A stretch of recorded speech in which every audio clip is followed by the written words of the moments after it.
Now we will see what is liver.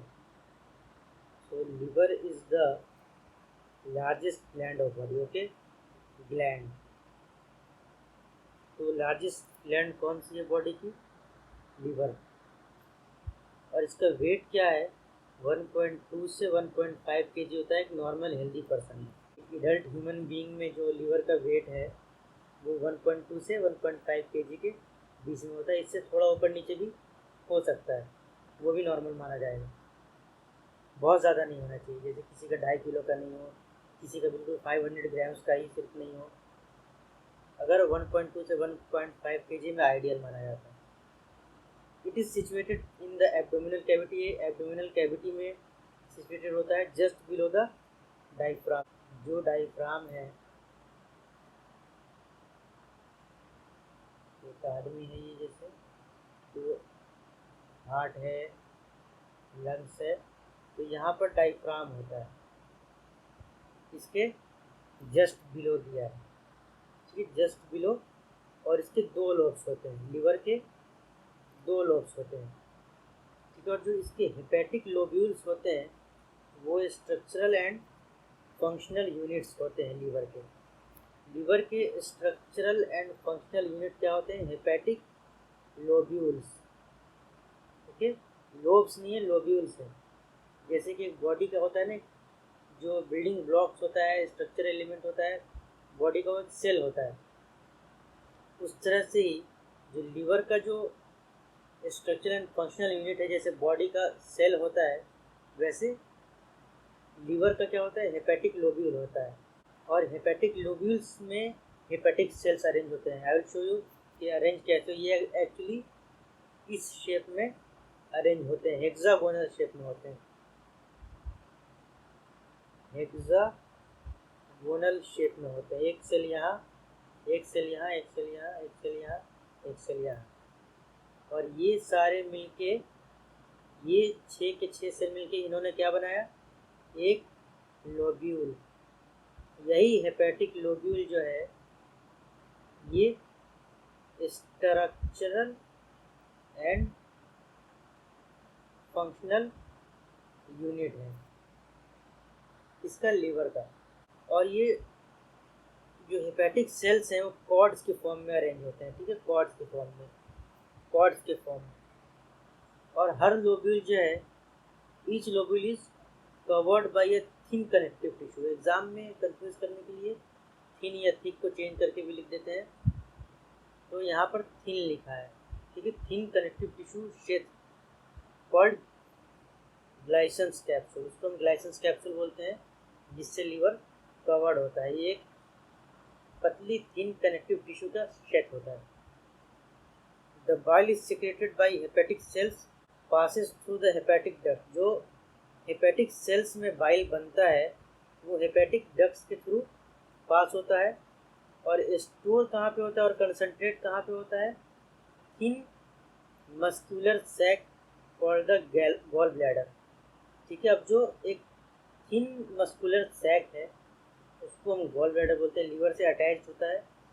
इसमें ही जो है बाइल लीवर में बनने के बाद इसमें ही स्टोर होता है और कंसंट्रेट भी होता है। The duct of gall bladder, gall bladder को डक्ट को हम सिस्टिक डक्ट बोलते हैं, ठीक है। जो डक्ट, जो गॉल ब्लैडर से डक्ट निकलती है उसको हम सिस्टिक डक्ट बोलते हैं। और इसके साथ जो एक हेपेटिक डक्ट, ठीक है, लीवर का भी डक्ट, दोनों मिल के क्या बनाते हैं? कॉमन बाइल डक्ट, ठीक है।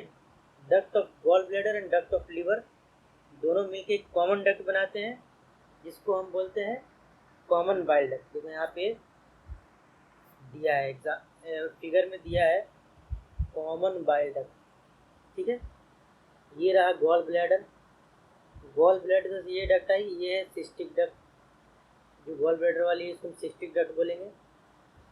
और ये डक्ट कहाँ से आ रही है? ये वाली, ये आ रही है लीवर से। तो गॉल ब्लैडर से आया, लीवर से आया, दोनों आके कॉमन डक्ट में मिल गया, इसको हम बोलते हैं कॉमन बाइल डक्ट, ठीक है। The bile duct and the pancreatic duct open together into the duodenum as a common hepatopancreatic duct. अब देखो बाइल डक्ट है, बाइल डक्ट कहाँ से आ रहा है? लीवर से आ रहा है। और एक पेनक्रियाटिक डक्ट कहाँ से आ रहा है? पेनक्रियास से। ये दोनों एक साथ कहाँ ओपन होंगे? डोडनम में। जो डोडनम का पार्ट है, डोडनम में ये दोनों एक साथ ओपन होंगे, कॉमन डक्ट के थ्रू ओपन होंगे, इसलिए हम इनको क्या बोलते हैं? हेपेटोपेनक्रियाटिक डक्ट। मतलब लीवर से भी और पेनक्रियास से साथ में जो डक्ट मिलकर कॉमन डक्ट आ रही है उसको हम बोलेंगे हेपेटोपेनक्रियाटिक डक्ट। और यहाँ पर जो स्फिंक्टर लगा है उसको हम बोलते हैं स्फिंक्टर ऑफ ओडी। तो स्फिंक्टर ऑफ ओडी किसको गार्ड कर रहा है? हेपेटोपेनक्रियाटिक डक्ट को गार्ड कर रहा है। जो सिक्रेशंस लीवर से और पेनक्रियास से आ रही हैं उनको कौन रेगुलेट करता है? उनको रेगुलेट करने वाला जो स्फिंक्टर है वो है स्फिंक्टर ऑफ ओडी। ओडी जो साइंटिस्ट का नाम है उनके ऊपर है ये। The pancreas is a compound. ठीक है, पेनक्रियास जो है वो कंपाउंड ऑर्गन लिखा है इसमें। ठीक, कंपाउंड ऑर्गन। और कंपाउंड का मतलब ये है ये एक्सोक्राइन भी है और एंडोक्राइन भी है। एंडोक्राइन ग्लैंड्स वो ग्लैंड्स होते हैं जो हार्मोन सिक्रेट करते हैं, ठीक है, जिनकी सिक्रेशन डकलेस होती है या फिर ये कहते हैं डायरेक्ट ब्लड में जाता है।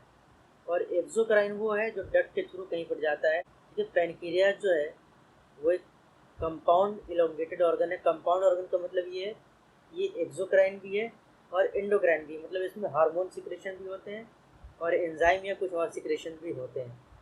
तो ऐसे इस तरह के जो दोनों काम करते हैं इनको हम बोलते हैं कंपाउंड ऑर्गन या कंपाउंड ग्लैंड बोलते हैं।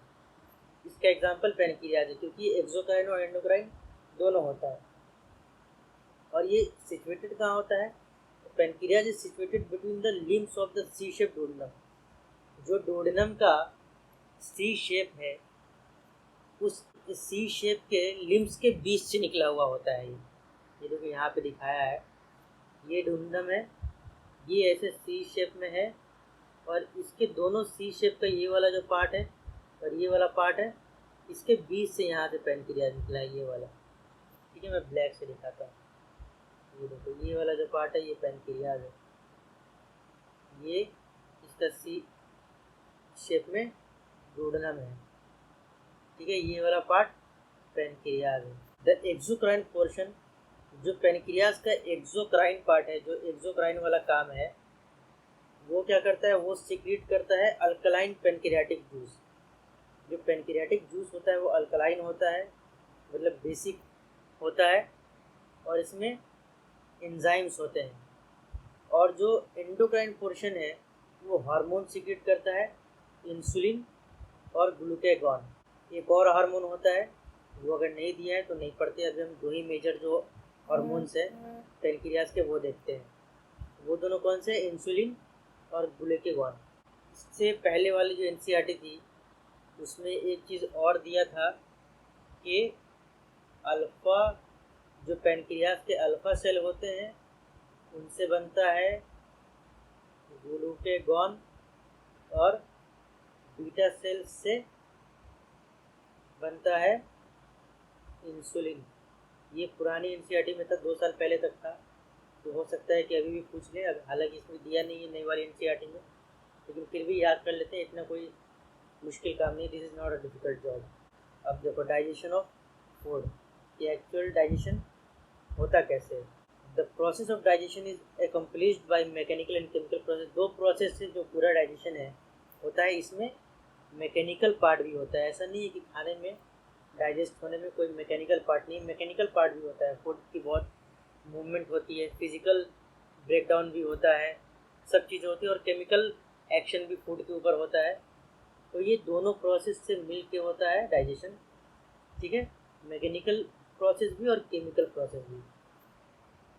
अब बकल कैविटी से स्टार्ट किया है तो buccal cavity performs 2 major function. 2 major function, mastication of food and facilitation of swallowing. 2 काम है जो बकल कैविटी करता है। जो हमारा मुंह वाला पार्ट है, दांत है, वो एक तो फूड का मैस्टिकेशन करते हैं और स्वेलो करने में फैसिलिटेट करते हैं, हेल्प करते हैं। The teeth and the tongue with the help of saliva masticate and mix up the food thoroughly. Teeth का काम क्या है और टंग का काम क्या है? ये सलाइवा के साथ मिल के खाने को पूरी तरह तोड़ते हैं। पूरी तरह नहीं तोड़ते हैं, मतलब जितना स्वेलो हो सके उतना हद तक तोड़ते हैं और फूड को मिक्स अप करते हैं thoroughly. Mucus in the saliva helps in lubricating and adhering the masticated food particle into bolus. अभी यहाँ पे जो फूड पार्टिकल है, जितना हमने खाना खाया है, इसको हम क्या बोलेंगे? बोलस बोलेंगे। ठीक है, बोलस। बोलस क्या है? जब खाने को हमने चबाया, दांत से तोड़ दिया, काट लिया, उसके बाद वो जब उसमें म्यूकस मिल जाता है तो वो एक, समझ लो कि लड्डू की तरह बन जाता है वैसा। तो म्यूकस ने ल्यूब्रिकेशन का काम किया और एडेरिंग का काम किया, मतलब चिपका कर रखा है खाने को एक साथ। ये दो काम म्यूकस के हैं। और अभी तक जितना एक्शन हुआ है, जो खाने में म्यूकस लग चुका है, अब वो ल्यूब्रिकेटेड हो चुका है और जुड़ चुका है, तो अभी हम उसको बोलेंगे बोलस। यही बोलस को हम स्वेलो करते हैं, ये बोलस है। The bolus is then convert into pharynx. उसके बाद फेरिंग्स से होता हुआ ये एसोफेगस में चला जाएगा। और जो स्वेलो का प्रोसेस है, इसको हम स्वेलिंग वाले प्रोसेस को हम बोलते हैं डीग्लूटिशन। स्वेलो को ही हम डीग्लूटिशन बोलते हैं, या फूड को फेरिंग्स से होते हुए एसोफेगस में जाने को ही हम डीग्लूटिशन बोलते हैं। The bolus further passes down through the esophagus by successive waves of muscular contractions called peristalsis। Bolus और नीचे कैसे जाता है एसोफेगस में? सक्सेसिव वेव्स होते हैं, एक के बाद एक वेव्स ऐसे बनता है पूरे एलिमेंट्री कनाल में, एसोफेगस में, और ये मस्कुलर कॉन्ट्रैक्शन होता है, इसको हम पेरिस्टाल्सिस बोलते हैं। देखो, जैसे कि मान लो कि ये फूड पाइप है, इस फूड पाइप में क्या होगा ना, एक बार यहाँ पे होगा, एक मूवमेंट होगा, जैसे पानी में पत्थर मारते हैं तो कैसा वेव निकलता है, वैसा इसमें ऐसे ऐसे मूवमेंट होती है, ऐसे मूवमेंट होगी। एक बार यहाँ होगी, फिर यहाँ होगी, फिर यहाँ होगी, फिर यहाँ होगी। तो इस प्रोसेस में जो फूड पार्टिकल है ये नीचे आता जाता है, और इस मूवमेंट को ही हम क्या बोलते हैं? पेरिस्टाल्सिस बोलते हैं। तो पेरिस्टाल्सिस बहुत इम्पोर्टेंट है, और ये इतना स्ट्रांग होता है कि इंसान अगर अपने पैर ऊपर कर ले, सर के बल खड़ा हो जाए, सर नीचे करके, तब भी खाना एसोफेगस के नीचे की तरफ ही जाएगा, पेट की तरफ ही जाएगा, इंटेस्टाइन की तरफ ही जाएगा। ये बहुत स्ट्रॉन्ग कॉन्ट्रैक्शन होता है। The gastro-oesophageal sphincter controls the passage of food into the stomach. Stomach में जो गैस्ट्रोएसोफेजियल स्फिंक्टर है, तो नाम से भी समझ में आ रहा है कि गैस्ट्रोएसोफेजियल मतलब एसोफेगस और स्टोमक के बीच में ये स्फिंक्टर होगा। ठीक है, ये क्या करता है? फूड को स्टोमक में जाने से कंट्रोल करता है। अगर खुलेगा तो खाना अंदर जाएगा, नहीं खुलेगा नहीं जाएगा। खाना जब अंदर जाता है ये खुल जाता है, और खाने को वापस आने से ये रोकता है कि पेट से वापस मुंह में ना आ जाए। The saliva secreted into the oral cavity. जो ओरल कैविटी में सलाइवा सीक्रेट होता है, उसमें क्या क्या होते हैं? कुछ इलेक्ट्रोलाइट्स होते हैं, जैसे कि sodium ion, potassium ion, chlorine ion और बाइकार्बोनेट आयन। और कुछ एंजाइम भी होते हैं, जैसे कि सलाइवरी अमाइलेज। सलाइवरी अमाइलेज कहाँ होते हैं? हमारे सलाइवा में होते हैं, थूक में होते हैं। एंड लाइसोजाइम भी होते हैं। ये जो लाइसोजाइम होते हैं ये बैक्टीरिया साइडर होते हैं। ठीक है, लाइसोजाइम होते हैं। ये लाइसोजाइम जो होते हैं ये बैक्टीरिया साइडर होते हैं। The chemical process of digestion is initiated in the oral cavity. और जो केमिकल, देखो मैकेनिकल प्रोसेस तो मुंह से स्टार्ट हो रहा है ओरल कैविटी से, साथ में केमिकल प्रोसेस भी मुंह से ही स्टार्ट हो जाता है। तो the chemical process of digestion is initiated in the oral cavity. और ये कैसे स्टार्ट होता है? Hydrolytic action of carbohydrate splitting enzyme. जो सलाइवरी अमाइलेज है वो मुंह से ही, ओरल कैविटी से ही अपना काम करना शुरू कर देता है। वो हाइड्रोलाइटिक एंजाइम होता है। ठीक है, about 30% of starch is hydrolysed here by this enzyme. ठीक है, जो हम 30% जो स्टार्च है वो मुंह में ही हाइड्रोलाइज हो जाता है। किस एंजाइम से? सलाइवरी अमाइलेज से। और ये एंजाइम जो है इसका ऑप्टिमम पीएच क्या है? 6.8, मतलब एसिडिक, मीडियम एसिडिक है थोड़ा सा। इसका ऑप्टिमम पीएच का मतलब क्या है कि जिस पीएच पर ये सबसे ज़्यादा काम करता है। Lysozyme present in the saliva act as an antibacterial agent that prevents infections. Lysozyme का काम क्या है? सलाइवा में जो लाइसोजाइम होते हैं उनका काम क्या है कि ये एंटी बैक्टीरियल एजेंट हैं, ये बैक्टीरियासाइडल होते हैं, बैक्टीरिया को मार देते हैं और ये इन्फेक्शन से इसलिए बचाते हैं। The mucosa of the stomach has gastric glands. जो स्टमक का जो म्यूकोसा वाला लेयर है उसमें क्या होते हैं? गैस्ट्रिक ग्लैंड्स होते हैं। ठीक है, gastric glands have 3 major types of cell, और गैस्ट्रिक ग्लैंड जो हैं उनमें 3 तरह के मेन सेल्स होते हैं। ठीक है, 3 टाइप्स ऑफ सेल होते हैं। पहला सेल जो है वो कौन सा है? म्यूकस नेक्स्ट सेल्स है, जो कि सिंपली म्यूकस प्रोड्यूस करता है। जो सेकंड टाइप ऑफ सेल है वो है पेप्टिक और चीफ सेल। याद करने का तरीका पीसी पीसीपी, ठीक है, ऐसे याद करोगे तैयार हो जाएगा। पेप्टिक या फिर पीपीसी याद करो, पीपीसीपी। ठीक है, पेप्टिक और चीफ सेल। पेप्टिक सेल को ही हम चीफ सेल भी बोलते हैं, और इसका काम क्या है? इसका काम है एक प्रो एंजाइम प्रोड्यूस करना, पेप्सिनोजेन। ठीक है, ये एंजाइम एक्टिव नहीं होता है। जो एंजाइम प्रो एंजाइम है वो एक्टिव नहीं होता है। इसको एक्टिव होने के लिए पहले एक बार मेटाबोलाइज होना पड़ता है। जब इसका मेटाबोलाइजेशन हो जाएगा तब जो प्रोडक्ट बनता है वो एक्टिव होता है। यह हो सकता है कि उसके बाद भी एक बार और हो तब जाके वो एक्टिव हो। तो जब तक ये प्रो एंजाइम है तब तक ये एक्टिव नहीं है। और इसको पहचानने का तरीका है ओजन। बायोलॉजी में कोई चीज़ 100% नहीं होती, एक्सेप्शन होते हैं, लेकिन मोस्टली केसेस में जहाँ पर ओजन लगा हो समझ जाओ कि वो प्रो एंजाइम है, एक्टिव नहीं है। तो जो प्रो एंजाइम है पेप्सिनोजेन, ये जब पेप्सिन बनेगा तब एक्टिवेट होता है। ठीक है, तो पेप्टिक या चीफ सेल है, इनका काम क्या है? पेप्सिनोजेन प्रोड्यूस करना। तीसरा टाइप का जो सेल है उसका नाम है पैराइटल सेल और ऑक्जेंटिक सेल। इसका काम क्या है? HCl सिक्रीट करना। HCl सिक्रीट और इंट्रिंसिक फैक्टर सिक्रीट करना है। ये फैक्टर क्या होता है? ये एसेंशियल होता है विटामिन B12 के एब्जॉर्प्शन के लिए। अगर ये फैक्टर जिसमें डिफिशियंसी होती है उसके बॉडी में विटामिन B12 की भी डिफिशियंसी हो जाती है। The stomach stores the food for 4 to 5 hours. Okay, the food mixes thoroughly with acidic gastric juice of the stomach by churning movement of its muscular wall and is called chyme. अब देखो, जब food को हमने मुंह से अंदर किया था, जब एसोफेगस तक, उस टाइम तक हम उसको बोलस बोलते थे, लेकिन जब इस पे एसिडिक एक्शन हो गया, पेट में चर्निंग मूवमेंट हो गई, तो अभी इसको हम क्या बोलते हैं? काइम बोलते हैं। The coenzyme pepsinogen on exposure to hydrolytic acid gets converted into active enzyme pepsin. ठीक है, पेप्सिन एक्टिव एंजाइम है, तो पेप्सिनोजेन पर जब HCl का एक्शन होता है तब वो पेप्सिन बन जाता है, एक्टिव फॉर्म में आ जाता है। The proteolytic enzyme of the stomach, और यही जो है प्रोटियोलाइटिक एंजाइम ऑफ स्टोमक है। पेट में जो प्रोटीन्स टूटते हैं वो पेप्सिन की वजह से ही टूटते हैं, पेप्सिन का एक्शन होता है। Pepsin converts protein into proteoses and peptones, जो कि पेप्टाइड्स हैं। The mucus and bicarbonates present in the gastric juice play an important role in lubrication and protection of the mucosal epithelium from excoriation by the highly concentrated hydrochloric acid. तो जो पेट में जो gastric juice secrete होता है उसमें जो mucus और bicarbonate secrete होता है उसका काम क्या है? पेट के अंदर की लेयर को ही बचाना, खुद को बचाना। नहीं तो एसिड इतना स्ट्रांग होता है HCl कि वो पेट को ही गला देगा। तो म्यूकस और बाइकार्बोनेट बचा के रखते हैं, इसमें हेल्प करते हैं। HCl provide the acidic pH, और पेट का जो HCl है उसका pH बहुत कम होता है, मतलब बहुत ज़्यादा हाईली एसिडिक होते हैं। इसका pH होता है 1.8, ये मतलब बहुत हाईली एसिडिक हो गया।